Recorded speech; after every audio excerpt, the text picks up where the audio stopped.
하나님께서 오늘 우리에게 주시는 말씀은 신약성경 마태복음 5장 7절 한 절 말씀입니다. 신약성경 마태복음 5장 7절 한 절 말씀, 우리가 한 절이니까 합독하겠습니다. 같이. 긍휼히 여기는 자는 복이 있나니 그들이 긍휼히 여김을 받을 것임이요. 아멘. 2021년 마지막 주일입니다. 한 해 동안 구하고 찾고 두드리게 하신 하나님을 찬양합니다. 이렇게 718번째 주일 예배 하나님 앞에 영광으로 드리게 하신 하나님께 영광을 올려드립니다.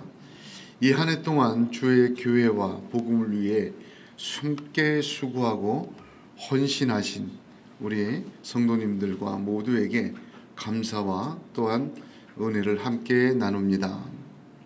팔복은 그 전체로서 그리스도인의 정체성을 말하고 있습니다. 그 팔복을 2구분하면 1에서 4까지는 하나님과의 관계에 대한 것이며 5에서 8 나머지 4개는 사람과의 관계로 구분됩니다. 그래서 팔복은 십자가의 십계명의 구조와 같이 수직적이고 수평적인 관계가 서로 엮여져 있습니다. 서로는 1에서 8복은 서로에게 영향을 주고 서로에게 결과를 낳게 하며 서로를 상관하고 있는 그런 구조로 되어 있습니다. 그래서 팔복을 우리가 함께 나눌 때 하나하나를 따로따로 떼어서 생각하거나 이해하거나 그렇게 이야기할 수는 없는 것입니다. 그러므로 먼저 순서에 주목해야 합니다. 1에서 4까지의 복이 십계명에서 1에서 4처럼 하나님과 나 사이의 수직적인 관계의 복입니다. 그리고 나머지가 수평적인 관계의 복입니다. 그러므로 하나님과의 관계에 있어서 복을 먼저 받아야 합니다. 우리 주님께서도 먼저 그의 나라와 의를 구하라고 하셨어요. 그런 것처럼 우리 모두가 신앙적인 진짜 복 있는 사람이 누구냐? 하나님하고 나하고 먼저 복된 관계가 되어야 되겠습니다.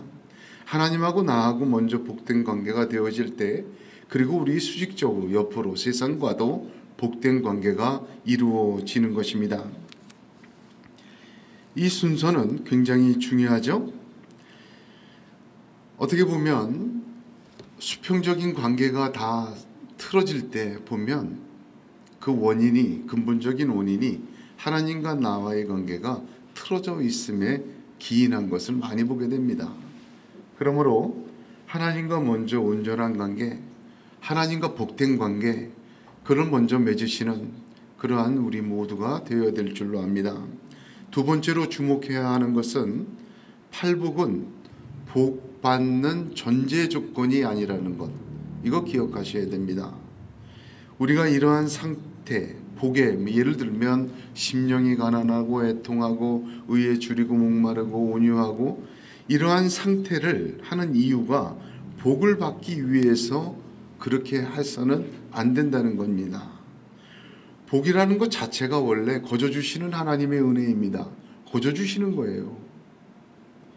우리가 받을 자격이 되어서 성취하거나 대가로 누리는 대가가 아닙니다.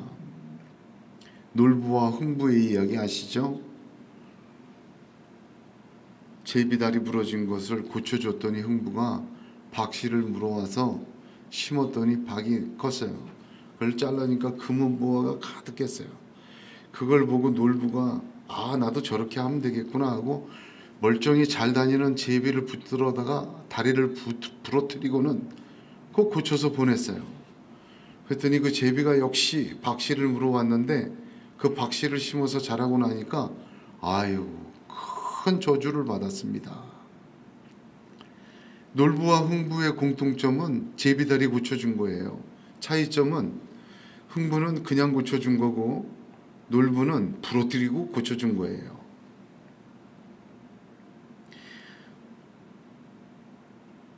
단순히 고쳐주는 행위 자체가 박을 잘랐을 때 금은보화가 쏟아지는 전제 조건이 아닙니다. 아주 단순한 비교입니다만 이러한 오류는 심하게 진리와 충돌합니다. 복 받으려면 좀 애통하고, 복 받으려면 좀 온유하고, 복 받으려면 그렇게 살아서 되겠어? 한편 일리가 있는 얘기 같아요. 그러나 그것은 복이라는 성경 자체의 진리와 정면으로 충돌합니다. 우리가 아직 죄인 되었을 때 주님이 십자가에서 우리를 위해 죽으셨습니다. 오직 믿음과 은혜로 구원과 자비와 긍휼을 얻은 것입니다. 그러나 우리가 더 많은 긍휼을 얻어내기 위해 우리가 긍휼해야 한다는 설명은 이 진리와 충돌합니다. 심령이 가난해지는 것은 천국을 가지는 선결 조건이 아닙니다. 애통하는 것은, 온유하는 것은 우리가 행하고 취하는 나의 태도와 자질이 아닙니다. 성령의 역사로 이루어지는 것입니다. 그러므로 특히 오늘 주신 본문은 긍휼에 대하여 긍휼을 얻기 위해 우리도 긍휼하여야 한다는 것은 대단한 오해입니다. 우리는 본성적으로 긍휼할 수 없는 존재입니다. 세 번째로 팔복의 상태, 심령이 가난하고 온유하고 의에 줄이고 마음이 청결하고 이 모든 것은 본질적으로 본성적으로 타고난 육적인 특징이 아니라는 것을 알아야 합니다. 가난과 애통과 온유와 긍휼과 청결은 교육과 깨달음과 선천적인 기질로 어느 정도 실현되고 펼쳐집니다. 그러나 이 본성적인 자질은 누구에게나 다 있는 것은 아닙니다. 있는 사람도 있고 없는 사람도 있어요. 또 정도의 차이도 있습니다. 잔인한 성격도 있고 더러운 성격도 있어요. 아, 성격 더럽네 그러잖아요. 그런데 보게 되면 사람이 참 다양해요. 음식에는 아주 긍휼해요. 나눠주기도 잘하고. 근데 체면에는 갑자기 돌변해서 광분합니다. 체면 깎이는 건 못 참아요. 어떤 사람은요, 자리 욕심이 많아요. 어떤 자리 거기엔 양보를 못해요. 긍휼이고 뭐고 잔인해요. 그 자리 얻으려고. 그런데 먹는 건 잘 나눠줘 또. 어떤 사람은 먹는 거는 절대로 안 나눠주는 사람이 있어요. 제가 직접 봤어요. 먹는 건 너무 잔인해. 그렇게 식탐이 있다는 말을 처음 알 정도로 그 먹는 것만 보면 그냥 이렇게 아주 그냥 인색해요. 감추고 나눠주지 않고 자기 먼저 막 취하고. 그 먹는 것도 그래서 다 인색할 줄 알았더니 또 사람 또 만나보니까 괜찮아. 남도 좀 이해하고. 사람마다 다 틀려요. 본질적인 것, 본래 타고난 기질적인 것, 개개인의 특성 다 달았습니다. 만약에 긍휼이라는 것이 우리 본성적인 성품이라면 우리가 교육하고 깨닫고 훈련해서 얻을 수 있는 어떤 품성이라면 그러면 그 기질을 발견하고 발전시키고 발휘하고 우리가 애써 해야 하는 것이라면, 그래서 긍휼히 여김을 얻기 위해서 그렇게 막 우리의 본성적으로 뭐 일이 있던 십이 있던 그것을 막 해야 되는 것이라면, 복을 받는 사람, 긍휼을 받는 사람도 복 받기 위해서 긍휼을 베푸는 사람에게도 이건 족쇄예요. 복음은 족쇄가 아니라 자유함을 주십니다. 생각해 보시기 바랍니다. 일밖에 없는 긍휼을 갖고 긍휼을 여김 받으려고 애를 써봐요. 독을 품고 떠먹여주는 숟가락에 배부를 사람이 어디 있습니까?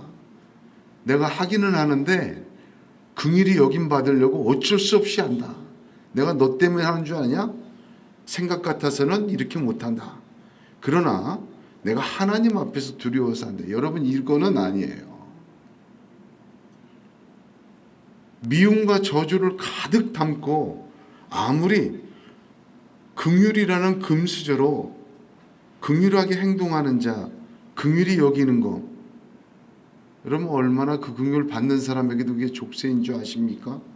받으면서도 거절은 못하면서도 아주 힘들어요. 왜? 우리 알잖아요.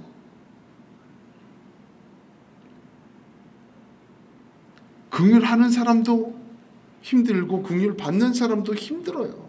그 가식에 그 독이 묻어 있는 긍휼 떠먹여줌에 힘들고 괴롭습니다.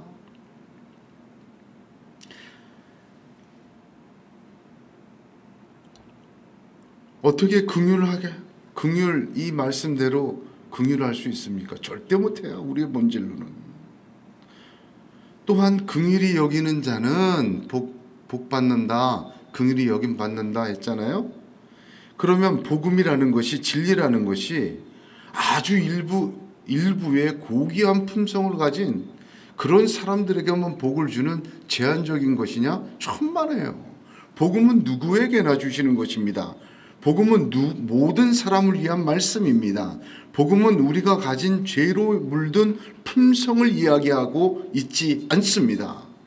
우리는 전적으로 타락한 존재입니다. 우리가 갖고 있는 기질적 긍휼은 겨우 죄로 물든 긍휼이요. 그 긍휼은 하나님의 긍휼을 이끌어내는 조건이 될 수 없는 긍휼입니다. 제가 여기 인테리어를 하다가 이렇게 좀 뭐가 좀 착오가 있어서 한 2번 속았어요. 그런데 그 집사님이 그 같이 하시는 집사님이 그런 말 하시더라고요. 목사님, 사람은 신뢰할 대상이 아니에요. 사랑할 대상이지. 어디서 듣긴 들었어. 그러시더라고요. 신뢰할 대상이 아니라 사랑할 대상이지.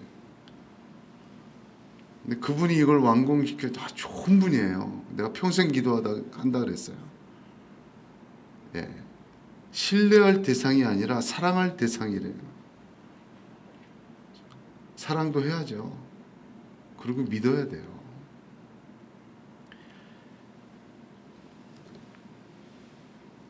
어떤 사람이든 좋은 품성을 갖고 있다 해도 전적으로 그를 신뢰할 수는 없습니다. 여기 팔복에 나타난 전체가 그리스도인의 정체성이라고 이야기 나눴죠. 성령의 열매예요. 우리 자신이 갖고 있는 어떤 품성과 기질이 아닙니다. 성령이 누구든지 구원받은 죄인들에게 새 창조하시는 하나님이 부여하시는 새 성품입니다. 누구든지 누구에게나 믿는 자에게 은혜로 주신 새 성품, 하나님 나라 백성의 그런 특징들입니다. 그러므로 이것은 본성적인 특징이 아니라 은혜로 부어주시는 새 생명의 새 성품, 하나님 나라의 자녀와 백성의 새 정체성입니다. 그래서 저는 팔복의 정체성을 우리의 성품이 아니라 본래적 기질이 아니라 거룩한 새 품성이라고 정의합니다. 이것은 거룩한 기질이요, 새로 주어지는 성품입니다. 이 팔복의 정체성, 이 기질은 본래적인 것이 아니요 새로 주어지는 것인데 그것은 이중적으로 작용합니다. 이중적이라는 말은 제가 설명을 드리면 DNA가 나사처럼 꼬여서 작용하죠. 지금과 시작하는 동시에 계속해서 꼬이면서 작용해요. 무슨 말이냐? 한때 온유했다, 그렇게 간증하면 안 돼요. 그때는 내가 심령이 가난했다, 지금은 그러나 팍팍해졌다. 여러분, 이건 심각한 오류가 납니다. 팔복은 마치 서로가 서로에게 영향을 미치고 서로의 결과는 서로의 결과를 낳고 이렇게 나선형처럼 얽혀 있어요. 한 번에 완성이 안 되고 이것은 얽히고 설키며 지금부터 계속 되어집니다. 지금이라는 한 선과 계속 반복이라는 한 선이 꼬여져 있어요. 그리고 그때뿐만 아니라 지금도 계속 그려지는 거예요. 아우, 저 사람은 정말 법 없어도 살아. 천국의 시민 같아. 믿음이 너무 좋아. 천만에 지금도 심령이 가난해야 돼요. 계속 가난해져야 돼요. 하나님께 가면 갈수록 더 빛으로 다가가면 다가갈수록 더 나의 모습이 나의 죄가 숨겨진 죄악까지 드러나기 시작하잖아요. 그러므로 계속 새로워져야 돼요. 그래서 이중적 작용이라고 제가 설명을 드리는 것입니다. 어느 한순간에 헷가닥해서 그렇게 변하는 것 아니에요. 이러한 품성은 하나님의 새 창조로 이루어가시는 품성은 이중적으로 지금과 계속이 한 번 크게와 계속 반복이 나선형처럼 꼬여가면서 반복적으로 계속해서 이루어져 가는 것입니다. 그래서 서로가 서로에게 작용해요. 심령이 가난한 것은 애통을 작용하고 애통한 것은 심령이 가난한 것 결과를 낳게 돼요. 그렇게 계속해서 가면서 점점 하나님의 복된 존재로 자라나게 되는 것입니다. 의에 줄이고 목마른 자가 배불림을 당합니다. 그 은혜로 세상을 살 때에 하나님의 긍휼로 긍휼히 여길 수 있는 것입니다. 또한 이러한 긍휼히 여김은 배불림을 당하고 마음이 청결하게 되는 시작이 되기도 합니다. 어느 과거의 한순간에 이러한 사람이었다고 자부하거나 나도 한때는 그랬다고 말하는 것은 성령의 역사에서 벗어난 거예요. 지금도 그래야 합니다. 오늘 말씀은 긍휼히 여기는 자는 복을 받는다. 긍휼히 여김 당할 것이다. 그 뜻입니다. 먼저 제일 중요한 것은 긍휼이라는 단어를 잘 이해해야 합니다. 여러분, 긍휼이 무엇입니까? 물어보면 한마디로 이렇게 대답하셔야 돼요. 하나님에게만 적용되는 형용사다. 우리에게 적용할 수 있는 형용사가 아니에요. 긍휼이란 하나님에게만 적용하는 형용사다. 이건 제 말이 아니라 마틴 로이드 존스 박사가 이 부분을 설교할 때 그렇게 정의하였습니다. 즉 우리의 기질의 자비와 사랑과 측은함 정도가 아니라 긍휼은 하나님의 특징적인 성품 중에 하나다. 하나님만 긍휼할 수 있다는 독특한 표현이다. 하나님에만 적용되는 말씀이다. 그렇게 기억해야 합니다. 어원적으로 보면 헬라어로 엘레오스입니다. 긍휼이. 이 엘레오스라는 헬라어는 구약의 두 단어, 히브리어 두 단어를 설명한 거예요. 하나는 라함이고 하나는 헤세드입니다. 히브리어의 라함과 헤세드를 헬라어로 표현할 때 엘레오스를 써요. 긍휼이라는 단어를 써요. 그러면 이 구약에서 라함과 헤세드가 무슨 뜻이냐? 거기 그 뜻에 이 긍휼의 기가 막힌 핵심의 두 가지 내용이 들어 있습니다. 히브리어 라함은 첫째로 애통하다 그런 뜻인데 어떤 애통이냐면 남이 막 아파요. 너무 아프니까 내 마음이 더 찢어져. 그래서 내가 애통하는 그거를 라함이라고 해요. 여러분 이게 뭐죠? 공감이에요. 공감. 그러니까 긍휼이라는 것은 제일 처음이 뭐예요? 공감이에요. 특징이. 두 번째 헤세드라는 히브리어가 있어요.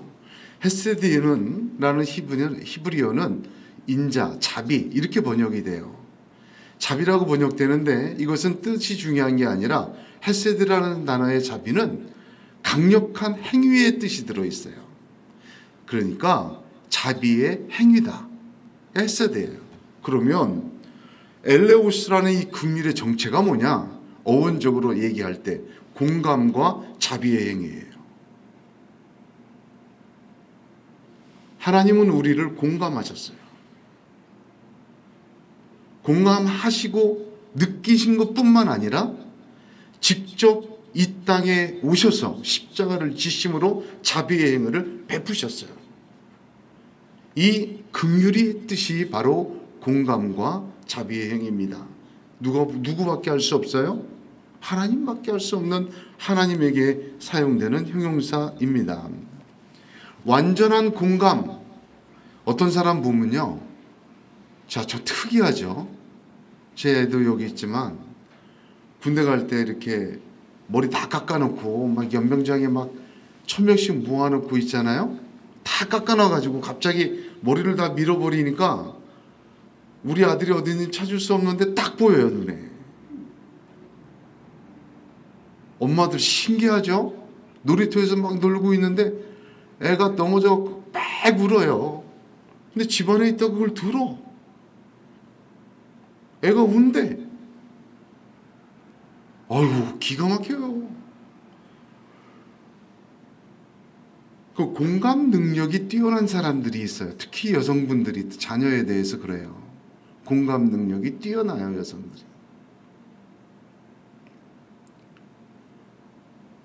공감 능력이 뛰어나다고 자비의 행위까지 헤세드까지 이어지는 건 아니잖아요. 그런데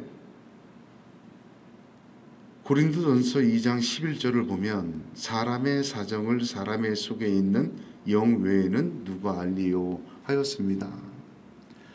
10길 물속은 알아도 한 길 사람 속은 모르는 겁니다.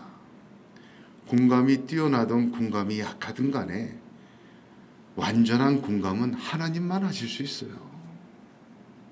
하나님 외에 내 사정을 누가 알아주겠습니까? 어떤 사람이 알아준다고 해서 그 깊이만큼 그 마음만큼 알아줄 수 있습니까? 나는 아파 죽겠는데 너 기도 안 해서 그래.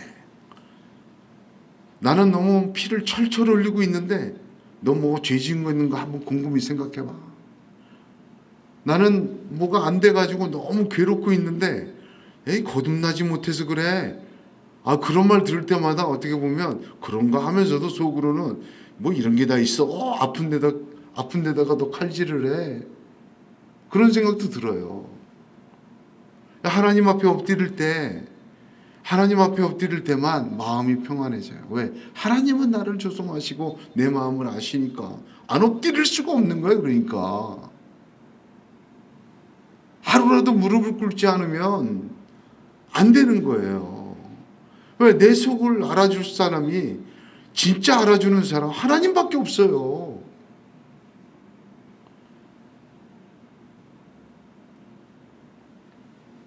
헤세드는 자비의 행위예요. 이 헤세드란 단어는 신적 속성을 나타낼 때만 쓰입니다. 시편 62편 12절에 주여 인자함은 주께 속하오니 합니다. 그 인자가 헤세드예요. 그러니까 라함과 헤세드, 공감과 자비의 행위는 하나님의 거룩한 속성 중에 하나입니다. 하나님은 모든 대상에게 긍휼하십니다. 오늘 본문 보세요. 긍휼히 여기는 자 앞에 대상이 안 정해져 있어요. 아픈 사람을 긍휼히 여기는 자라든지, 모자른 사람을 긍휼히 여기는 자라든지, 좀 어려운 사람을 긍휼히 여기는 자라든지, 이 조건이 안 붙어 있어요. 이게 우리가 긍휼히 할 수 있습니까? 폭력적이고 교만한 자를 어떻게 긍휼히 여길 수 있겠어요, 우리가? 우리의 능력으로. 하나님은 모든 대상을 긍휼히 여기시길래 이 긍휼이 하나님의 긍휼이기에 대상을 정해놓고 있지 않습니다. 모든 사람 긍휼히 여길 수 없어요, 우리. 그러면 우리도 긍휼히 여김 받을 사람도 하나도 없게 되게요? 그럼 이 말씀이 뭐가 잘못된 것 아닙니까? 긍휼히 여기는 자는 누구입니까? 이 원문을 보게 되면 여긴다라는 표현이 없어요. 그러니까 원문을 한번 그대로 얘기해 보면 이렇게 돼요. 긍휼한 사람, 긍휼한 존재는 복을 받을 것이다. 긍휼이 보여짐을 당할 것이다. 이게 직역하면 그래요. 긍휼한 존재는, 그러니까 긍휼히 여기는 행위, 여긴다는 표현은 긍휼한 마음과 긍휼한 행위, 공감과 자비의 행위를 다 표현하기 위해서 여긴다라는 말을 썼어요. 우리 번역할 때. 근데 원문에는 어떻게 되어 있냐면 그냥 긍휼한 존재는 복이 있다. 긍휼이 보여질 것이다. 그런 뜻입니다. 영어 성경이 그렇게 잘 번역을 했어요. 긍휼한 존재가 복이 있습니다. 단순히 긍휼이 제비다리를 고쳐주는 행위자가 아니라 품성과 존재가 긍휼한 자입니다. 모든 대상에게 말입니다. 이게 말이 되겠습니까? 저는 절대로 해당 안 돼요. 모든 대상에게 나는 긍휼할 수가 없어요. 내 능력으로는 그것은 불가합니다. 이런 사람은 존재하지 않아요. 하나님 외에는 이럴 수가 없어요. 그런데 그렇게 존재하는 자가 복이 있다고 하셨어요. 그러므로 긍휼 자체는 우리의 본성이 아니라 새 생명으로 구원받은 자녀에게 부어주시는 새 생명의 품성이라면 이제 이해가 됩니다. 긍휼한 존재는 긍휼한 존재가 되기 위해 나의 어떤 선택과 행위와 노력에 좌우되지 못합니다. 긍휼한 존재는 긍휼하게 하시는 성령 안에 거할 때 긍휼하게 됩니다. 저를 한번 이 오늘 말씀 속에 제일 중요한 단어거든요. 따라해 주시면 감사하겠습니다. 잊지 않기 위해서. 위치. 네, 위치예요. 우리가 어디에 있느냐. 그게 우리로서 최선이에요. 긍휼하신 하나님 안에 있을 때 우리도 하나님과 함께 긍휼히 여길 수 있습니다. 위치가 중요합니다. 어디에 앉아 있어야 되겠습니까? 내 삶의 자리와 내 마음의 자리, 내 감정과 행동과 선택의 자리가 어디에 앉아 있습니까? 내 본성의 자리에 내가 앉아 있으면 성령이 내 안에 계신 것이 아니라 내가 내 주인 되어 내 육신적 기질로 나를 조각합니다. 절대로 이 하나님의 거룩한 기질 긍휼히 여길 수 없습니다. 우리 가운데 계시는 성령의 자리에 내가 앉아 있어야 합니다. 그 성령께서 나를 조각하도록 내가 위치, 그 성령 안에 거해야 합니다. 여기에 필수적으로 순종이 따르는 것입니다. 성령의 음성과 인도를 받기 위해 기도의 자리가 필수이며 말씀을 들어야 돼요. 이것은 우리가 그 자리에 앉으려 있으려 하는 선택이며 우리의 순종이며 우리의 믿음입니다. 그럴 때 우리가 성령의 자리 그 영역 안에 거할 때 성령은 누구나 긍휼하게 빚으세요. 머리를 깎을 때 애기들 보세요. 발버둥을 치지 않습니까? 우리 애도 너무 발버둥을 쳐서 내가 초등학교까지 내가 깎았어요. 데려갈 수가 없어요. 미용실에 가서 꾸벅꾸벅 졸어가요. 깨고 나면 이 무슨 모습인고 할 때 있지 않습니까? 이발하고 미용할 때도 가만히 그 자리에 앉아 있어야 돼요. 돌아다니면서 미용할 수 없고 이발할 수 없어요. 간지러워도 좀 참아야 됩니다. 파마하려면 몇 시간씩 걸리시죠? 목이 아파도 좀 참아야지 머리가 잘 나오려면. 어디 앉아 있어야 되겠습니까? 머리 하나 할래도 미용사가 지정한 자리에 원하는 시간대로 있어야 이쁘게 나오잖아요. 그런데 우리의 자리가 어디에 있어야 되겠습니까? 죄로 물든 내 품성과 내 기질과 내 마음대로 가는 자리에 앉아 있으면서 어떤 작품 나오기를 원하십니까? 산발해서 돌아다니는 거지 뭐. 성령이 앉혀놓은 자리, 그 성령이 조각하고 만져주시는 자리에 앉아 있어야 이쁘게 나오는 게 하나님이 살아오는으로. 심령이 가난한 자는 절대 의존하는 자입니다. 애통하는 자는 하나님께 나아가는 자입니다. 온유한 자는 그 하나님께 나아가 하나님을 수용하는 자입니다. 의에 줄이고 목마른 자는 그 하나님과 함께 하나님의 뜻을 따라 이 땅에서 하나님의 사신과 편지되어 사는 자입니다. 그런 사람이 긍휼히 여기시는 하나님의 품성으로 새 창조되어 가는 것입니다. 어디에서? 위치가 중요한 겁니다. 어디에서? 성령 안에서. 하나님은 언제나 우리가 앉아있는 자리를 물어보세요. 아담이 범죄했을 때 다 알고 계시지만 아담아 내가 어디에 있느냐. 엘리야가 갈멜산에서 그 바알 선지자를 싹 죽이고 승리했어요. 승리했는데 겁이 덜컥 난 거예요. 아합과 이세벨이 자기를 죽이려고 하니까. 그때 하나님 열왕기상 18장에서 3번이나 주면서요. 네가 어디에 있느냐고. 네 위치가 어디에 있느냐고. 하나님은 우리의 위치에 대해서 언제나 질문하십니다. 요한복음 15장에 보면 내 안에 거하라 나도 너희 안에 거하리라 하셨습니다. 먼저 우리의 삶의 자리가, 믿음의 자리가 주님 안에 있어야 합니다. 또한 예수님은 나의 사랑 안에 거하라 하셨습니다. 믿음 안에 거하라 하셨습니다. 배우고 확신한 일에 거하라 하셨습니다. 그렇습니다.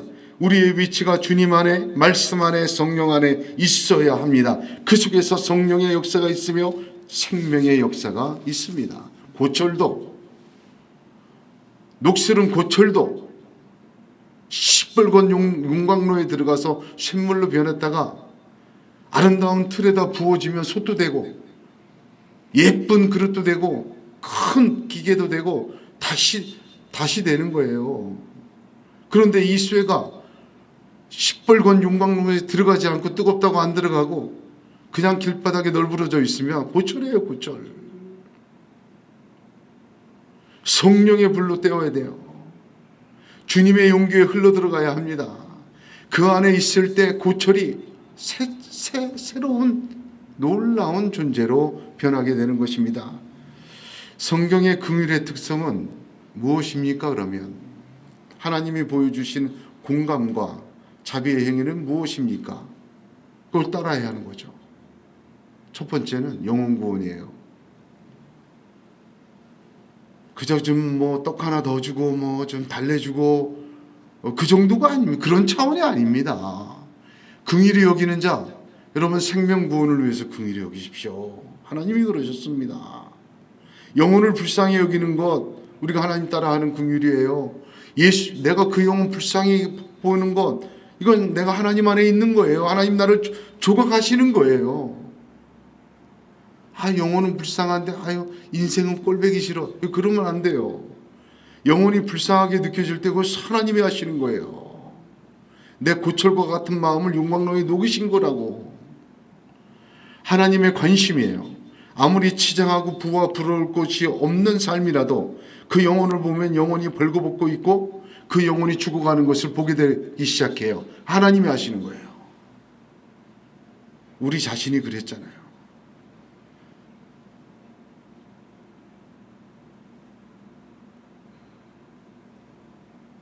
그러므로 긍휼은 진리와 충돌하지 않습니다. 절대로 안 충돌해요. 극악무도하고 잔인하며 공의로운 판결을 무조건 취소하거나 수정하는 것은 긍휼이 아닙니다. 어리석은 동정심이 본성적인 가치의 자비예요. 하나님의 공의와 긍휼이 충돌하지 않습니다.